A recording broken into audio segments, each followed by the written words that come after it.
એક પણ અત્યારે કોઈ વિષય નથી. અને અત્યારે જે લોકો જે શંકાસ્પદ છે એવા લગભગ 30 લોકોને અમે ઉપાડેલા છે. એની પૂછપરછ અત્યારે ચાલુ છે. જેની સંડોવણી હોય એને એક પણ છોડવામાં આવશે નહીં. એને ગામમાં ખરેખર અત્યારે શાંતિ છે.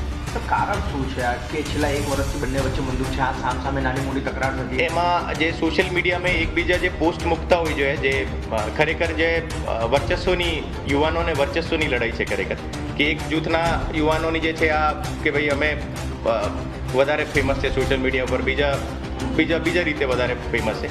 આ રીતને લઈને જો એ બંને વચ્ચે મંદુક છે. અને અત્યારે આ ઘટનાની મૂળ સુધી જઈને જો એ બંને ગ્રુપ વચ્ચે આ પણ કોઈ પ્રકારનો વિષય હોય જો એને સોલ્વ કરવા માટે પોલીસ જો તમામ રીતે પગલાં લેશે.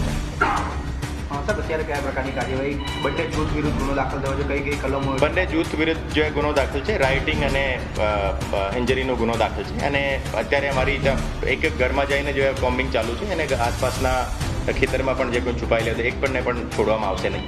અને જે પણ આ જૂથ અથડામણમાં સામેલ હતા એને તમામને શોધીને જો એને આરોપી રીતે લેવામાં આવશે. અને બંને બાજુ અત્યારે જો બંને જૂથ તરફથી જો ફરિયાદ દાખલ થઈ ગઈ છે. સામાન્ય કેટલા વિરુદ્ધ ફરિયાદ અંદાજે કેટલા લોકોનો બંને પક્ષે સામે? બંને બાજુ લગભગ 30 થી 35નો ટોળો હતો. એને અલાવા જે કાવતરૂમાં જે પણ સામેલ હોય એને પણ જે ગુનામાં લેવામાં આવશે. અમારી તમામ માહિતીથી અપડેટ રહેવા માટે જોડાયેલા રહો S9 ન્યૂઝ સાથે.